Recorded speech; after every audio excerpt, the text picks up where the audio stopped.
Greetings everyone, I'm Kevin, and today I'm going to talk about my favorite queer TV series and movies.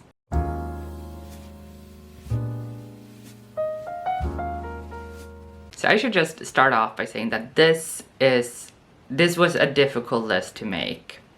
I had to narrow it down to 15, and I tried really hard to make it even between Sapphic and Achillean, so female and male, but it was very difficult to do that, honestly. I feel like it's a very strange thing. I know that I talked about it in my 1-year update on testosterone, the sexuality change thing, or the attraction change thing, because before I started testosterone, I only watched queer shows and movies, or the only queer pairing that I watched was Sapphic.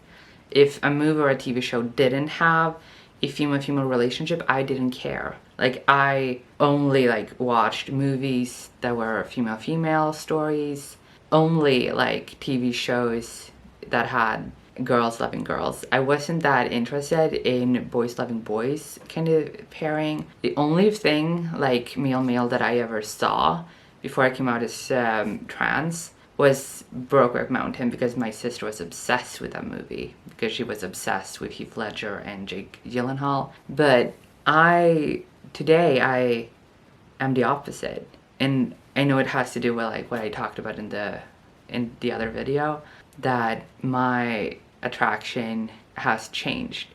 I went from being exclusively attracted to girls to being attracted to both girls and guys, to mainly being attracted to guys. Still attracted to girls, but not as much. And that has changed the way that I consume these shows and movies. And that is very weird to me. When I think about it, it's very weird that it's, because it makes sense to me, but it's strange. So I am going to go through this list alphabetically. So starting with TV shows and then movies, and in alphabetical order within those categories, because I don't want to make it seem as if I'm ranking them or anything like that. So alphabetical order is the way that I usually do things, so that's what I'm doing now as well. So the first TV show that I want to talk about is Don't Say No. This is a Thai BL show, so it's a boys love show from Thailand, and I love it. And the whole premise of it was that you have these two guys who have been friends their entire lives, and then they decide to start dating. And you basically follow them as they go from just starting dating until having dated a while. So it's their story of how their relationship is after having been friends for such a long time. You don't see them falling in love or anything like that. They just, on the first second of the first episode, they get together. Then you see them explore their relationship now that it's a romantic and sexual relationship and not just a friend relationship. The first episode, I was completely on board with this couple, Leo and Fiat. I was I wanted to know everything that was happening to them, seeing their stories, seeing their relationship develop. But at the end of the first episode, we had another character come in, and I was immediately obsessed with him. And now, after a few more episodes, after I think episode 7, I feel I don't care about Leo and Fiat anymore. I only care about this other character. His name is Leon. He is Leo's younger brother, and I adore him to bits. He is such a great character, and I love seeing him kind of change throughout the show. And he actually pursues this shy, quiet, sweet guy. And Leon at the beginning of the show is kind of a playboy. He is also, interestingly enough, the only character in the entire show with a sexuality that everyone is aware of. No other character has said anything about what sexuality they have. No one says that they are gay or bi or anything, but Leon is pansexual, and everyone knows that he's pansexual. And he's not interested in a serious relationship. He only hooks up with different people of any gender. And then he meets this guy who is not giving him attention. He's ignoring him, avoiding him, and being kind of rude, but not in like a mean way. He's just like, I don't care about you. I'm gonna ignore you. Because like Leon has a reputation about him. And Leon gets, you know, curious about this guy. His name is Pub. And I love their interactions. They're hilarious and funny. And I just really, really enjoyed this show. And I love the actors behind it. Like watching the cast react to the different episodes was a lot of fun. Just seeing them interact with each other, playing games, and talking like in interviews have been a lot of fun. So I do recommend Don't Say No.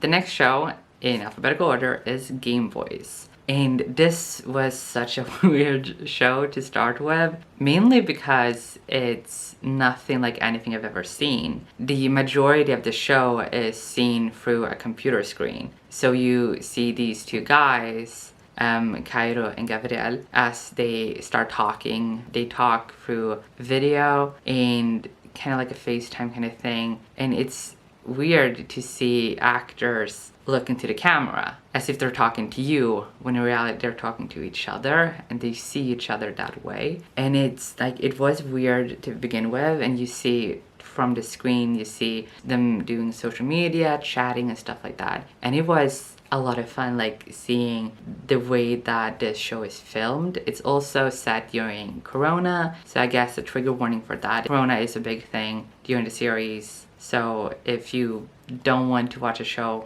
that has to do with Corona, or where Corona is like a big thing, you probably shouldn't watch this. But it's a very cute romance between these two guys. We have Gab, who is very flirty, very outgoing, very kind of like carefree, and he pursues what he wants. Like, if he likes someone, he's going to do what he can to show this person that he really likes them and that he's serious about them. He's very playful as well. And then we have Cairo, who is this kind of like more introverted person who like he has a difficult time trusting Gab's intentions, and like he thinks that he's just teasing him and making fun of him, you know, messing with him. And just seeing them, their relationship, like as they get to trust each other and all of that, like I think that's really fun to see. I just really love it, and I also really love the movie. So after Gameboys season 1, we have a movie, and then now they're doing season 2, but I haven't been able to see it. It will be released for international viewers in July, so can't wait to watch the second season. The next show I have has to do with like a queer person is at the center. Like for me, queer shows and movies, it doesn't have to be romantic, it doesn't have to be about two queer people falling in love or anything like that, or one queer person falling in love with someone else.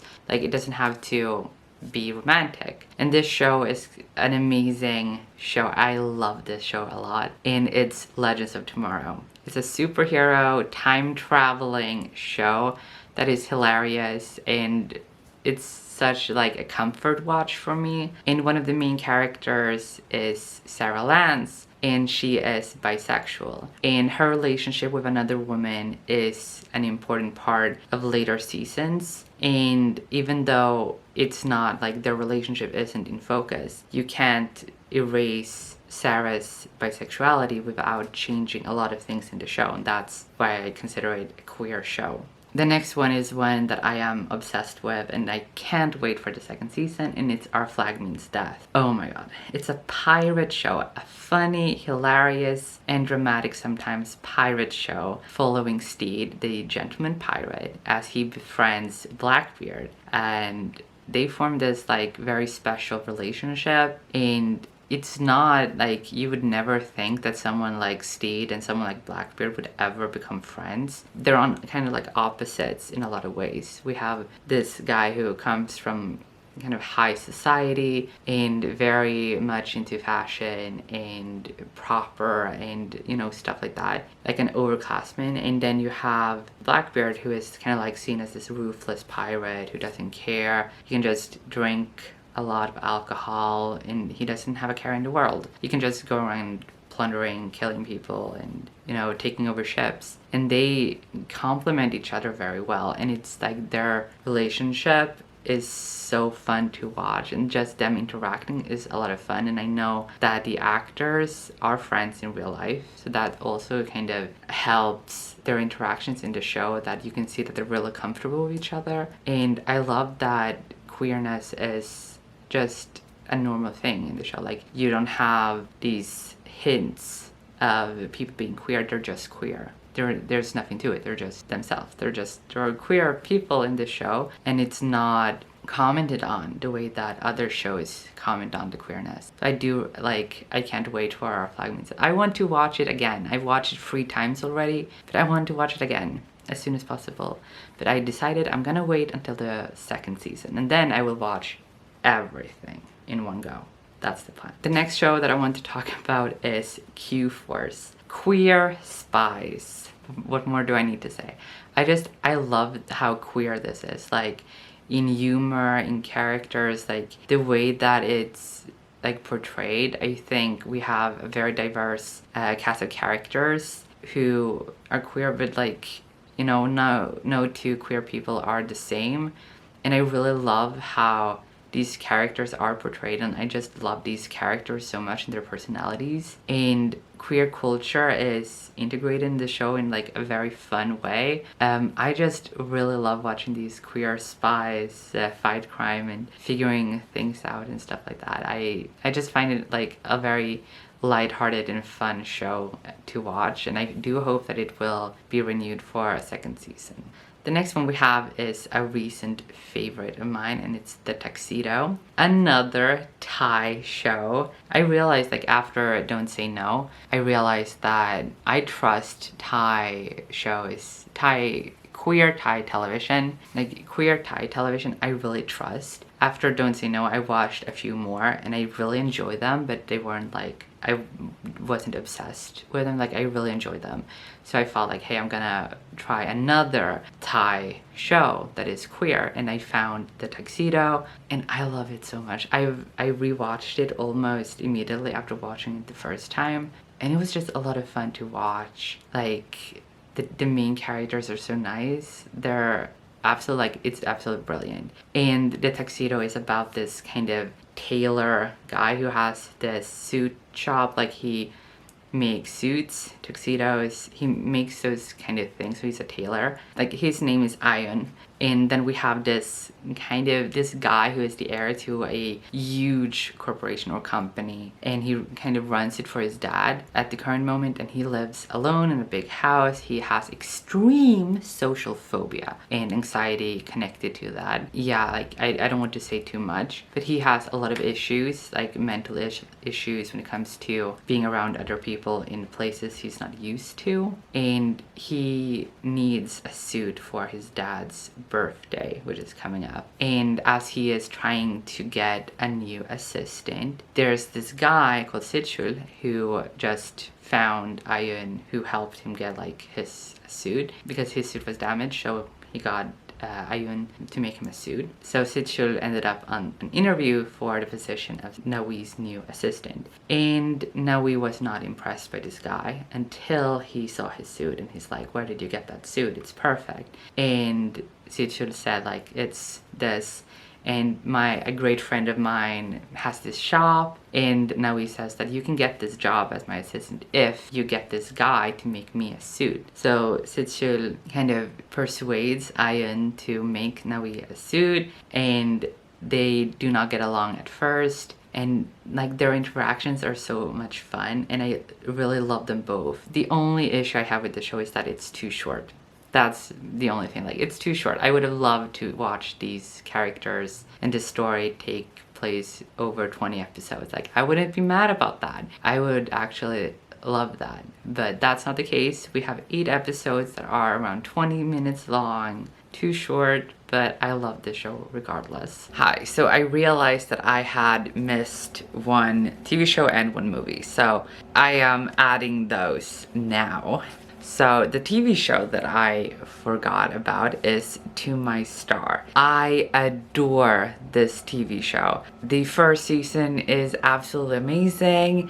It's a little bit short, like it has 9 episodes and they're around 10 to 15 minutes each. And that's a little bit too short for my liking, but it's adorable. Like, we have Sojun, who is this actor, and something happens that kind of affects his image, and he has to basically go into hiding from reporters and stuff like that. And the place that he is hiding at belongs to Jiwoo, or not belongs. Jiwoo has his parents, has this contact who is basically the CEO of the company where Sojun kind of works.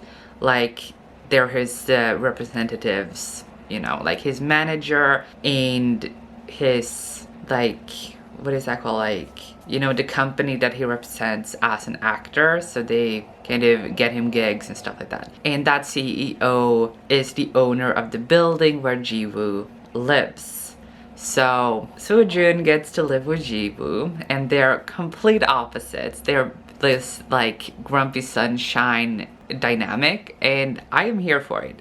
It's a lot of fun in my opinion. And like, Jiwoo is a chef and he works at this restaurant, and he has to hide this really like huge celebrity, and he's a very playful person, and he tries to become friends with Jiwoo, and they slowly become friends, and it's a lot of fun. The first season is absolutely like, it's the only issue that I have with it is that it's too short. And the second season has started, and I watched the first few episodes, and I love it so far. I can't wait for the next few episodes to come out and see how the season will end. But the first season was almost like basically perfection. I adore it. So it's definitely one of my favorite TV shows ever. So the next show that I want to talk about is Vanishing, My First Love. I didn't know that this show existed. I am just like speechless thinking about it. Like, I want to rewatch it now, immediately.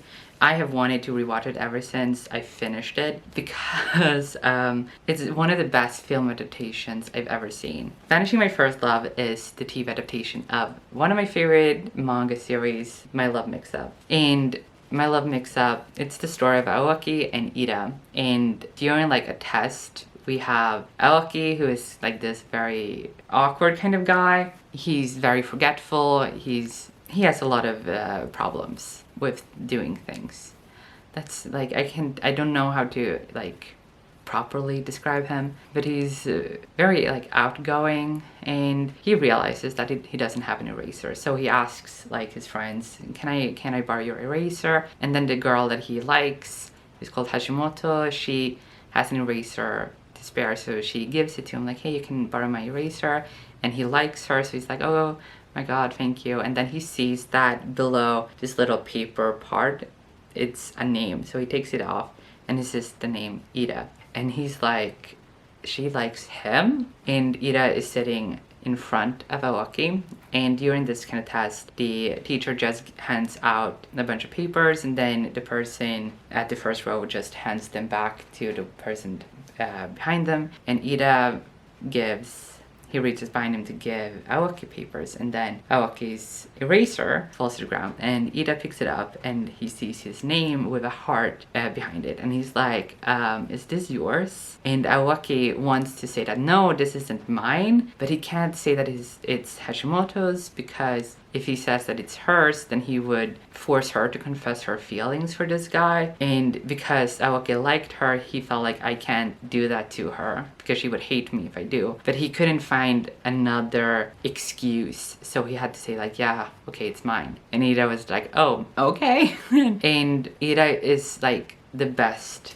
Like, he is absolutely fantastic. And this TV show adaptation is perfection. Like, as I watched it, I felt like this can't be real. This is too perfect to be real. Like, they followed the manga very well, like episode to episode. They have, the episodes are kind of, the first 2 episodes is volume 1. Then the next 2 episodes are volume 2, and so on. And I've only read the first 3 volumes. The 4th one isn't out yet. It will be released in July, so I have pre-ordered every single volume that is on the way that you can pre-order. I have pre-ordered every single volume you can pre-order, and I can't wait to have the 4th volume, just read about these characters again. So the TV show was absolutely amazing. It's had probably the best film adaptation I have ever seen. Really adore it. It was a great TV show, and I loved seeing these characters that I love on the screen. And yeah, I as I said, like, I had to ask myself multiple times, like, is this actually real? Does this exist? That's how good it was. Then the last TV show that I want to talk about is one that I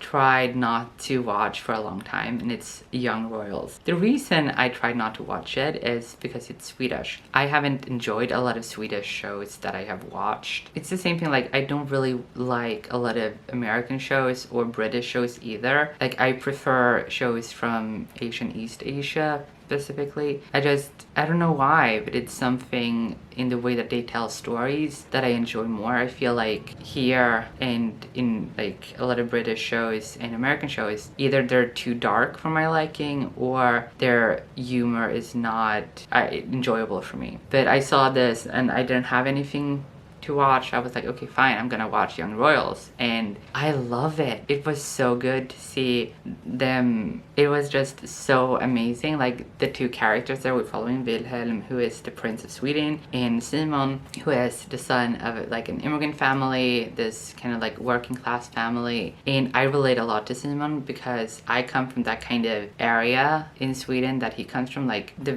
place that he came from was a lot more well off than my hometown, but I come from that same kind of background as him, so I did relate a lot to him because of that. And I was so anxious a lot of the time because what is going to happen? Like, the Prince of Sweden falls in love with a boy, what would happen? And as someone who is Swedish, I couldn't help but think, like, okay, what would actually happen if this happened in Sweden? What would it do to us in Sweden? I really love the show, and it was beautiful. The relationship between the characters are beautiful.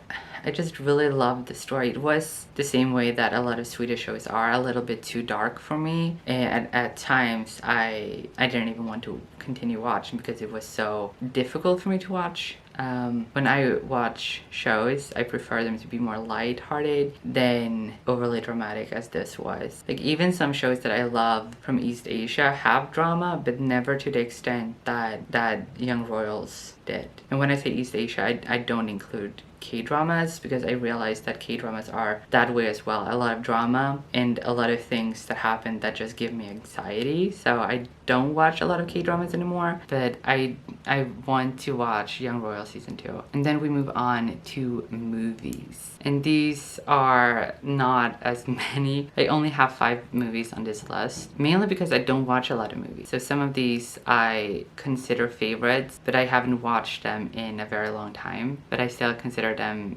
movies that I really love. And the first one is The Lovely. This is kind of weird, I think, for a lot of people who are aware of the movie. It might be weird to have it as a favorite queer movie. This is a musical movie, and it's based on a real person. I don't remember his name, but we have Kevin Kline, who is one of my absolute favorite actors of all time. He's the reason I changed my name to Kevin, actually. I really love this movie, and the reason that this is a queer movie, in my opinion, I mean, it is queer. The main character is gay. He has relations with men, but the main kind of story is his relationship and marriage to a woman. And that can sound very like strange to love a movie with a gay man who is married to a woman. But the thing is, like, in this movie, I just love the idea that you have these two best friends who marry each other not because of romantic feeling or anything like that. They marry each other because they love each other and want to spend the rest of their lives together. And I just think it's so nice to see that you don't have to marry someone because of like romantic feelings. You can marry your best friend because you want to spend the rest of your life with your best friend, and you want to commit to your best friend without, the romantic feelings. And I just love these two people. Like, their friendship is a lot of fun, and they go through a lot of things together, and I just really enjoy it. And I think the music is great as well, and I just really enjoy it. But as you said, the reason I have it on this list for queer movies is because we do have a gay main character who have relations with men, but the focus is not on him being gay, it's on his relationship to his best friend who he married. But you can't erase his queerness without changing a huge part of the movie. So it's queer. So the movie that I forgot to mention the first time I did this is Big Eden. I can't believe I forgot about this movie. Like, this is such a comfort movie for me. Like, I can watch this anytime. It's about this gay artist who, because his grandpa is very sick, he has to go back to this town, and I believe the town is called Big Eden. He has to go back there. He has an exhibition at like for his art, but because he has to go back to take care of his grandpa, he goes back Big Eden to take care of his grandpa. While being in Big Eden, he reconnects with a lot of different people. He connects with his ex-best friend who was married to a woman and has kids, and the main character has this huge crush on him, and he feels like maybe it will develop into something. And at the same time, we have this, again, this is kind of like a sunshine grumpy dynamic. We have Pike, and I love Pike. He works in this kind of, what is it called, convenience store, and he, like, it's the only like store in this entire town, and everyone goes to him to order things, to buy things, and he becomes interested in our main character. And because our main character and his grandpa can't cook, Pike has to cook for them. So he cooks for them, but they think that someone else cooks for them, but she's not. It's Pike cooking for them. And it's such, like, I know that it's not a movie that everyone would love, but it's sweet, very slow. Like, I really enjoy slower movies rather than fast-paced movies, as well as like TV shows. I like when they're more a calm story, like they don't have to be innovative and action-packed. They can be slow, and you know, like, that's fine with me. But this is a movie that I consider a favorite because I have watched it too many times to count, and it is still a movie that I feel like it will always have a special place in my heart. I do recommend it, but if you're not interested in early 2000s slow rom-coms set in a small town, then maybe it's not for you, but I love it.